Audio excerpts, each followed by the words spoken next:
Dot Topics da APDC. Conversas digitais sobre temas atuais da área tecnológica. Olá!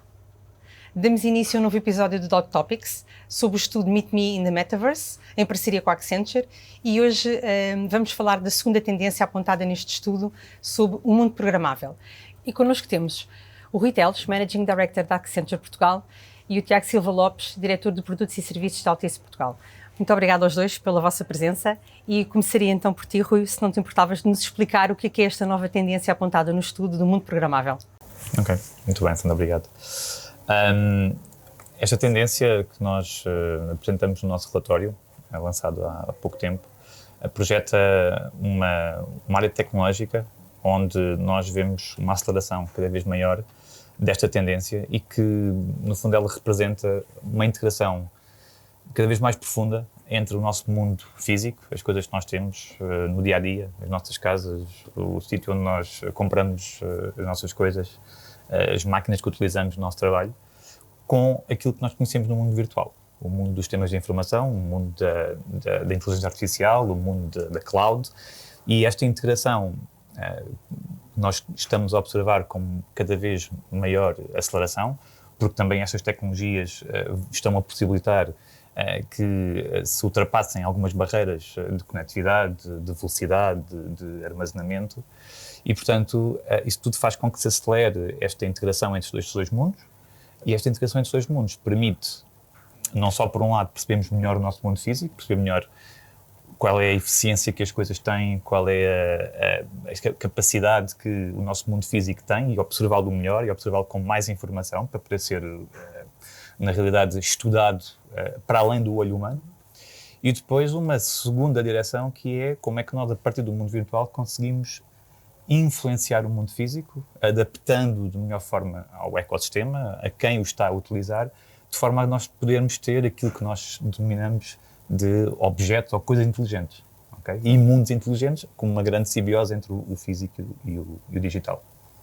E Tiago, e vocês como operadora de telecomunicações, de que forma é que vocês podem aproveitar estas tecnologias que o Rui acabou de dizer, impulsionar o desenvolvimento destas tecnologias, a aplicação e também beneficiar das mesmas nas vossas operações? Antes de mais, começar por agradecer à APDC e à Sandra pelo simpático convite e ao Rui e à Accenture. Este ciclo parece-me extremamente interessante, estamos a falar de tendências que vão moldar o nosso futuro próximo e quanto mais falarmos sobre elas agora, melhor vamos conhecê-las e melhor vamos poder adaptar a essa realidade. Nós na Altice acreditamos que temos um papel fundamental, não só na criação de um ecossistema que permita tirar partido exatamente daquilo que o Rui estava a falar, o desenvolvimento do 5G que vai ser fundamental pelas características tecnológicas que tem, o facto de podermos ter mobilidade a grande velocidade em praticamente todo o país brevemente, mas acima de tudo destacar duas das características que me parece que vão ser mais importantes para este mundo programável, que é a latência, portanto uma latência muito reduzida que vai permitir que muitas coisas sejam feitas em real time, e a densidade, que é algo que é pouco falado ainda hoje em dia, mas para vocês terem uma ideia da dimensão do que este protocolo do 5G hoje permite, por quilómetro quadrado vai ser possível conectar mais de 1 milhão de devices. Portanto, é esta conjugação destes vários fatores que vai permitir criar um ecossistema que efetivamente vai facilitar a criação de novas ideias, novos projetos, novos conceitos a nível da indústria e também do lado do consumidor o aproveitamento desses conceitos. Do nosso ponto de vista, temos essa parte do ecossistema que achamos que é o papel natural do operador, mas acreditamos que podemos ir mais além, porque estamos também muito envolvidos em muitas destas tendências e acreditamos que podemos também desempenhar um papel de consultor e de apoiante destas indústrias na sua transformação digital para estas novas realidades. Do ponto de vista do consumidor, que é mais a minha área, há aqui muitos novos desafios que se vão colocar, nomeadamente no que diz respeito à privacidade, à segurança. Nós estamos a falar de os nossos dados ficarem expostos nos mais variados providers de serviços e o facto de nós podermos ser o agregador e o curador desses serviços, ou seja, podermos ser a marca de confiança que está na casa dos portugueses, tem uma cara para esses portugueses, tem uma porta onde se pode ir dentro e fora da casa, os serviços poderem ser prestados através de uma curadoria e de uma agregação de uma marca tão forte como o Mel ou como o Sapo, pode ser um fator diferenciador pela positiva de muitos destes novos providers que vão surgir e de muitos daqueles que se vão adaptar a estas novas realidades. quando falas em providers também falas ao nível da sensorização, não é? Do tal aumento de sensorização. Só para quem nos estiver a ouvir perceber um pouquinho mais. Aí há um fenómeno interessante, que é a parte do hardware e depois do software. Vamos ter cada vez mais devices que vão estar disponíveis com conectividade, com inteligência. A inteligência não tanto no device, mas mais na cloud, que também vai facilitar a redução do preço desses mesmos devices.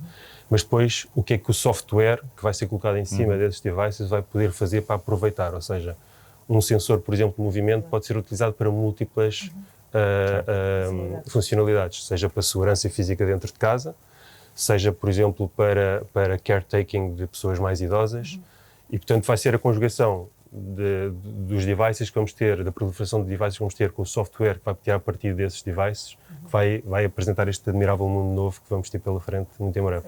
Isso leva-me aqui a uma questão para o Rui, que tinha a ver com as principais transformações que são esperadas na relação entre a tecnologia e as pessoas, não é? Claro.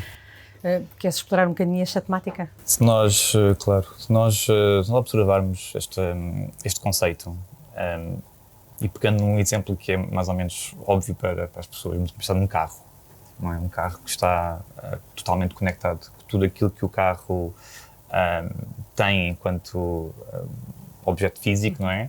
A sua velocidade, a pressão, o desgaste que tem, a eficiência que tem, é medida e é digitalizada no mundo virtual, e em que se percebe qual é o comportamento do carro naquele momento e naquele milissegundo, graças à tecnologia de conectividade. Vamos pensar depois como é que nós, a partir daí, conseguimos controlar o próprio carro, ou adaptá-lo, ou adaptar a sua eficiência às condições que existem no meio. E passando a ter um carro inteligente, que eu acho que é mais ou menos óbvio para todos nessa interseção entre o físico e o digital. Mas também, se pensarmos que o carro está nas autoestradas, a autoestrada acaba por ser um mundo virtual, mas também é um mundo físico que pode ser virtualizado, em que tenho vários carros, cada um que é um objeto inteligente, e se calhar, para além daquilo que é a inteligência do carro, a autoestrada tem que perceber quais são os veículos que estão a circular, se há perigos na autoestrada, com as câmaras pode perceber se há algum carro parado que possa alertar outro.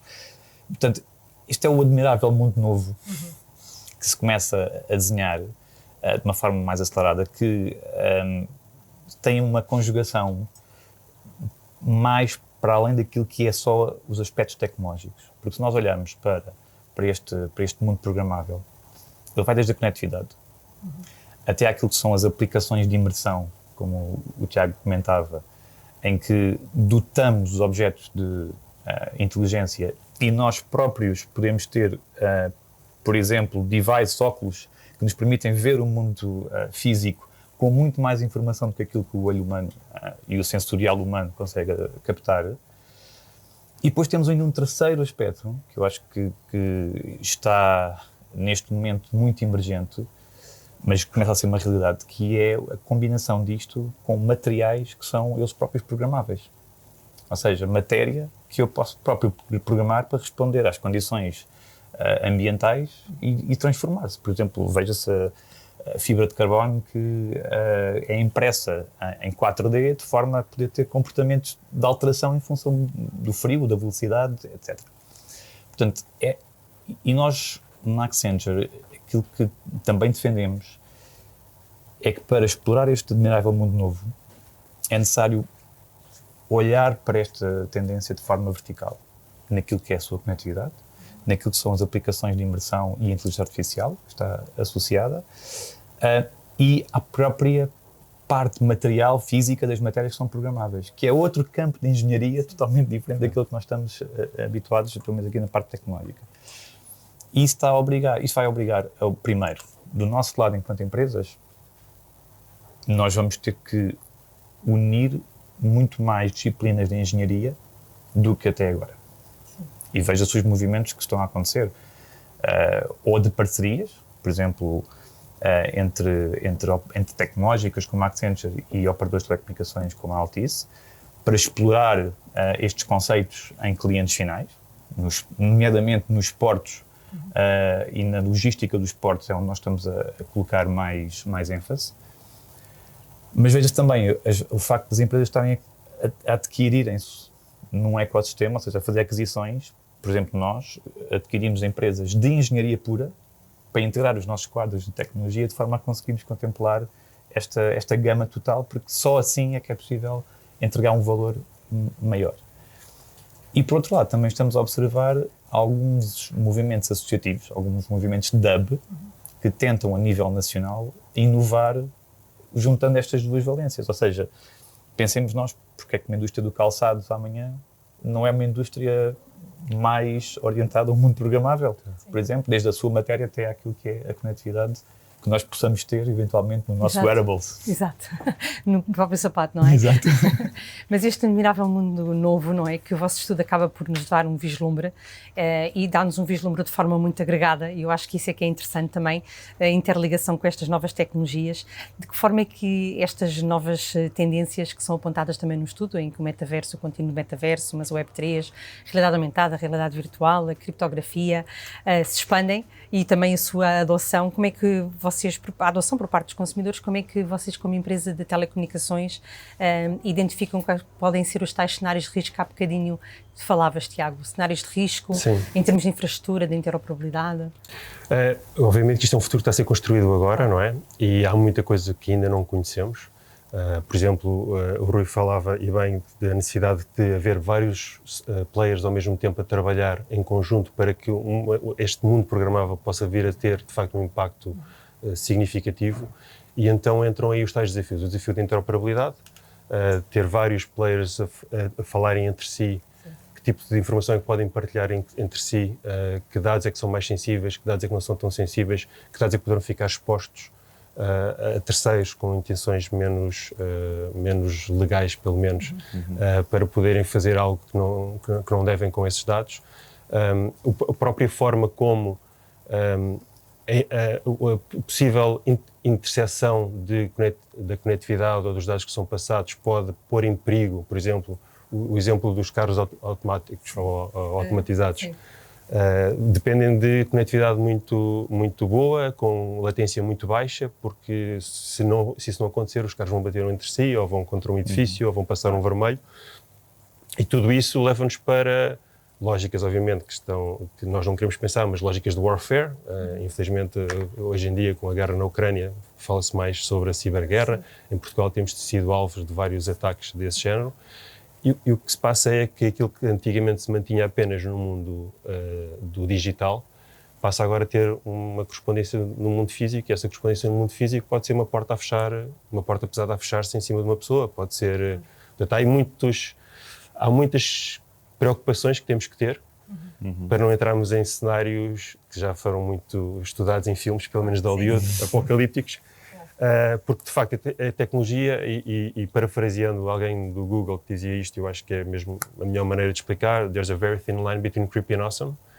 E obviamente que, utilizando a tecnologia para o bem, nós podemos fazer coisas absolutamente extraordinárias, mas entendemos que tem que existir entidades que devem, de alguma forma, garantir que a tecnologia e a informação são utilizadas da maneira correta. Sim, e segura. Há bocadinho também falavas no tema da reputação, não é? No tema da reputação de uma própria empresa, que, como a Altice, como a Mel, e da marca, que isso pode ser uma garantia de segurança para os utilizadores finais e para as empresas. Sim. Hoje o mercado é global, aparecem empresas e marcas em praticamente todo o lado. É fácil uma marca poder chegar, ou uma nova empresa poder chegar ao contacto próximo com alguém através dos meios digitais. Tem que haver um equilíbrio que hoje ainda não existe. Há regulamentação diferente entre todos os países, há dificuldade em conseguir acompanhar as práticas mais ou menos legais ou ilegais across borders, porque as fronteiras físicas, apesar de não existirem nestes mundos, continuam a existir no mundo. Quando há problemas, não é? Normalmente quando há problemas. E é de facto um desafio completamente diferente.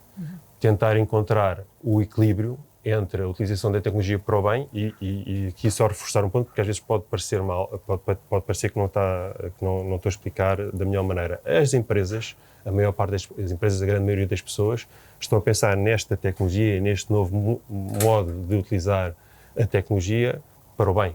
Para sermos mais eficientes, para sermos mais... mas não têm o domínio todo sobre o que diz respeito à cibersegurança, sobre o tratamento de dados. E o facto de não terem esse domínio, pode ser por ingenuidade, por falta de conhecimento, por ignorância, pode criar aqui terem tido o oportunidades. vislumbre de uma utilização, não é? De todo o potencial para o bem e para o mal, claro, que essas tecnologias exato, podem ter. E, portanto, aí, do nosso ponto de vista, tal como os bancos foram e sempre serão as marcas para as quais os consumidores se viram quando querem guardar a sua riqueza, por uma questão de confiança, por uma questão de história, no que diz respeito à tecnologia, aos dados, a tudo o que se vai andar a ser transmitido pela cloud. Vocês querem ser os bancos das pessoas. Nós achamos que podemos desenvolver um papel bastante importante nessa área. Sim, sim. Rui, queres acrescentar? Sim, eu acho que esse ponto do Tiago é bastante pertinente e o que nós estamos a observar é o seguinte. Se nós olharmos para este tipo de tecnologia, eu vou no futuro, eu não sei no futuro, se eu tiver um conjunto de eletrodomésticos inteligentes em casa, se quem me gera a minha casa é o vendedor dos eletrodomésticos, é alguém que eu contratei especificamente para gerir a minha casa, ou é quem me dá a conectividade. Claro. E aqui começa, de facto, as barreiras físicas das empresas começam completamente a diluir-se. E aqui, por exemplo, como operador de telecomunicações, naquilo que é assegurar porque eu tenho que confiar em alguém e tenho que confiar que alguém me vai dar a conectividade específica, que me põe lá os equipamentos, que me controla os equipamentos, que até está preocupado com a eficiência que os meus equipamentos têm para eu não gastar tanto na eletricidade. Ok, este tipo de serviço mais agregador, se nós pensarmos na integração destas componentes todas, vai criar áreas de negócio que não existem hoje. E, portanto, a ocupação dessas áreas de negócio não é líquida que seja da indústria A ou da indústria B. Claro. É um primeiro ponto. Depois há um segundo aspecto, que é, eu acho que nós temos que ativar também Portugal relativamente a isto. Ou seja, há uma necessidade de acelerarmos o passo relativamente a captarmos o valor que está inerente a esta nova tecnologia. E isso vai muito de fazer experimentação, isso vai muito de colocar coisas no terreno, mais do que às vezes de conferências, mais experimentar e ver o que é que resulta. E aqui, o facto do 5G estar na sua fase de lançamento, até de exploração também de quais são as potencialidades que ele dá, acho que há um culminar fundamental e há um papel fundamental que as operadoras de telecomunicações vão ter neste mundo. Então, olha, isto dá um mote para a próxima pergunta, que é: que oportunidade única é que vocês identificam enquanto Altice, não é? Para impulsionar o vosso posicionamento de mercado, responder àquilo que são as necessidades dos clientes, desenvolver estes tais projetos para explorar este maravilhoso mundo? Nós, enquanto operador de telecomunicações, vemos aqui uma enorme oportunidade, porque basicamente o que se está a falar em Programmable World e todas as outras tendências é que o mundo vai ser cada vez mais digital. E sendo cada vez mais digital, nós sendo um player histórico e que temos sempre dado provas da nossa capacidade de levar Portugal no caminho da inovação e de ser dos primeiros a experimentar não só novas tecnologias como... Sim, vocês têm Altice Labs, não é? Temos Altice Labs que acaba por... E tem desenvolvido muitos projetos nesta área. Nós ainda recentemente lançámos um conjunto de devices inteligentes para dentro de casa, precisamente para começar a ajudar em 3 ou 4 áreas que nós achamos que vão ser fundamentais para o futuro. Obviamente que a área de segurança é uma mais natural, mas a área do conforto e do well-being é uma área que vai ter um grande crescimento nos próximos tempos. Tudo o que tem a ver também com o caretaking das pessoas mais idosas, das pessoas mais novas. A tecnologia pode ajudar muito também nessa perspectiva. E depois, obviamente, tudo o que tem a ver com a parte mais de fashion, de inovação, de podermos ter cores diferentes para a iluminação das nossas casas, a parte de eficiência energética que o Rui falou, que é cada vez mais importante, não só pela crise que vivemos hoje, mas porque enquanto planeta continuamos a crescer muito no consumo energético e não temos capacidade, ou não devemos ter capacidade para continuar a aumentar o nível de consumo energético desta maneira. E, portanto, há uma série de oportunidades para tornar a vida dos portugueses e dos consumidores melhores. E há uma série de oportunidades para tornar a vida das nossas empresas e as suas competências e os seus skills cada vez mais preparados, não para o mercado português, porque já é demasiado pequeno para esta realidade, mas para um mercado global. E aí, como dizia o Rui, é importantíssimo começarmos primeiro, porque quem começa primeiro num mercado tão pequeno quanto o nosso tem apenas uma vantagem. Vai errar mais vezes, vai custar mais caro, mas é a única maneira de atrair o resto da inovação. Porque os inovadores, os empreendedores procuram os ecossistemas que estão mais avançados para aí também experimentarem aquilo que depois querem lançar para o resto do mundo. E, portanto, aqui há um papel Temos vantagens fundamental. também na nossa escala, não é? Porque nós desde sempre fomos identificados como um país early adopter de tecnologia, uma população receptiva para experimentar. E, portanto, também para experimentar para a nossa escala, para a dimensão, até é convidativo para outras empresas antes de expandirem e de aplicarem.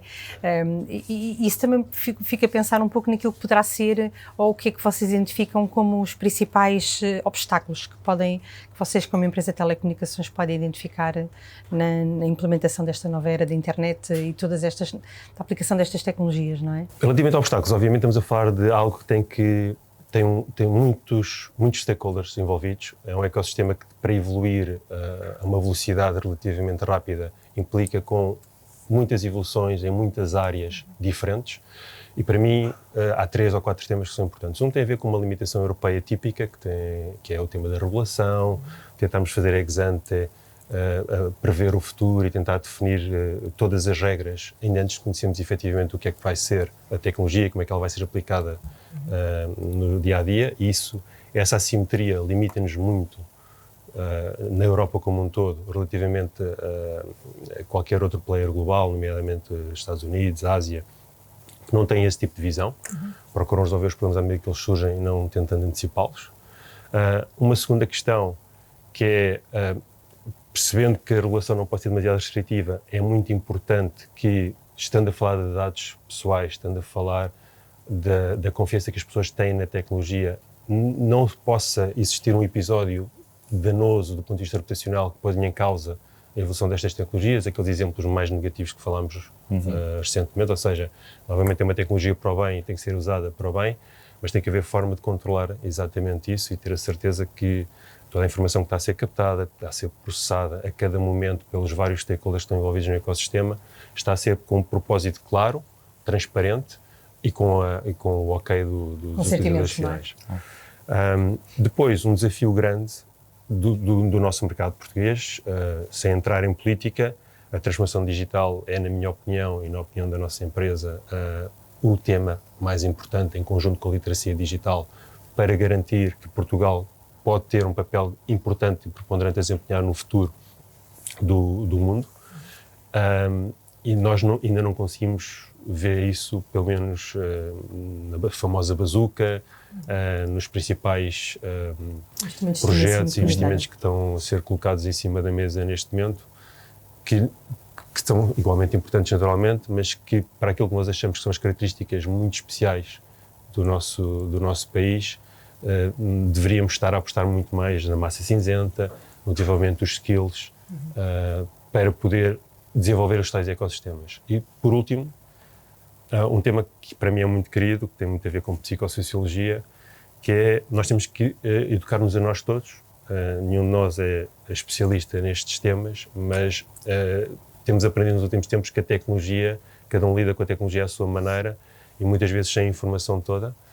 E não haver essa tal esforço na literacia digital. A literacia digital não é só saber navegar na net. Exato. É saber perceber a validade de fontes de informação, é saber entender quais são os interesses que uma determinada empresa tem quando nos oferece um determinado serviço.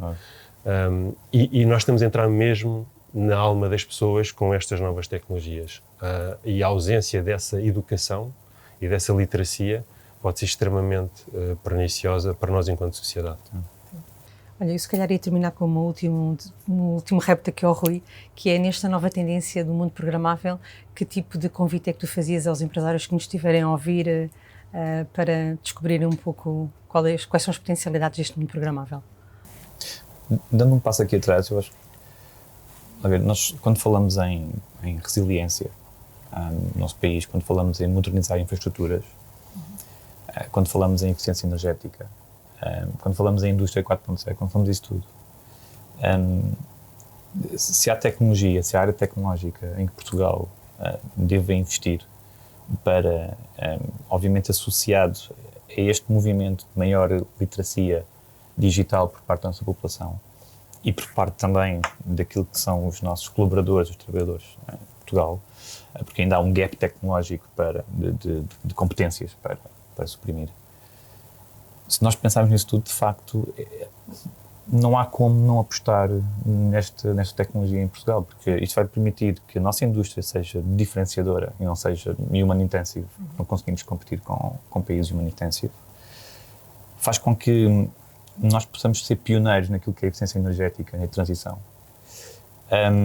E permite-nos um nível de inovação que à nossa escala ainda é controlado, mas que possa ser escalável, porque na realidade é baseado em tecnologia. E é baseado em uma integração de tecnologia com a mecânica. Não estamos a falar aqui de fabricação com muitas pessoas ou com maquinarias muito grandes. Estamos a falar de conseguir transformar a indústria de uma forma mais inteligente. E acho que aí há um espaço para nós. A indústria, quer dizer a agricultura. Sim. Vários setores. Vários setores. E, portanto, mesmo, por exemplo, quando eu penso nas metas energéticas ou nas metas climáticas que nós temos que atingir, como é que se medem? Como é que se vão medir as metas se nós não tivermos aquilo que são as nossas coisas que produzem energia, não é? E que gastam energia medidas? Claro. Ou seja, tem que haver aqui. Eu acho que há várias. Eu diria que não só para os empresários, mas também para os governantes. Porque acho que há aqui vários aspectos que é necessário ativar. Há um aspecto que claramente para mim tem a ver com. Nós temos que instituir algumas frameworks, algumas bases comuns, alguns ecossistemas de discussão, porque isto não vai dar para criarmos esta tecnologia, resolvemos este desafio que nós temos de industrializarmos de uma forma diferente, mais digital, sem que exista uma base de informação regulável, sem que existam protocolos de interoperabilidade, sem que exista um processo de associativismo entre as empresas, etc. Isto aqui eu acho que é uma função mais de como governar em Portugal esta evolução. Depois há um segundo aspecto que é ativar as próprias faculdades, as próprias... A questão do talento que o Tiago falava. Do talento, de fazer com que Nós, Accenture, criámos uma linha de negócio só para aquilo que nós chamamos Industry X.0. Indústria X.0, não sabemos se é 4, se é 5 ou o que é. E quando criámos isso, com a plena consciência de que há um conjunto de skills novos a criar, nós próprios estamos a impulsionar nas universidades para criar esse tipo de talento, para fazer uma fusão entre um talento de engenharia mais clássico e o talento de engenharia mais de tecnologia, de sistemas de informação. E porquê? Porque acreditamos que, de facto, isso vai ser necessário para o futuro. E, portanto, há uma ativação também necessária para fazer nas universidades, nas faculdades, nos organismos de investigação, para poder criar essa consciencialização dentro dessa parte da sociedade e obviamente, ir ao encontro dos skills que as empresas necessitam, do talento que as empresas precisam. E depois há a parte do tecido empresarial. E o tecido empresarial, aí, como disse há pouco, nós temos que sair um pouco da teoria, das conferências e dos eventos e temos que passar para as provas de conceito. E temos que passar para a implementação de casos concretos, mesmo que ainda sejam exploratórios, mesmo que ainda não saibamos totalmente qual é o use case que vamos endereçar, mas nesta tecnologia e nesta área nós só vamos conseguir fazer aprendendo e errando. Exato. Muito obrigada, Rui. Muito obrigada, Tiago, por esta conversa sobre o admirável mundo novo que nos espera e voltamos em breve com mais um episódio do Dot Topics. Dot Topics da APDC. Conversas digitais sobre temas atuais da área tecnológica.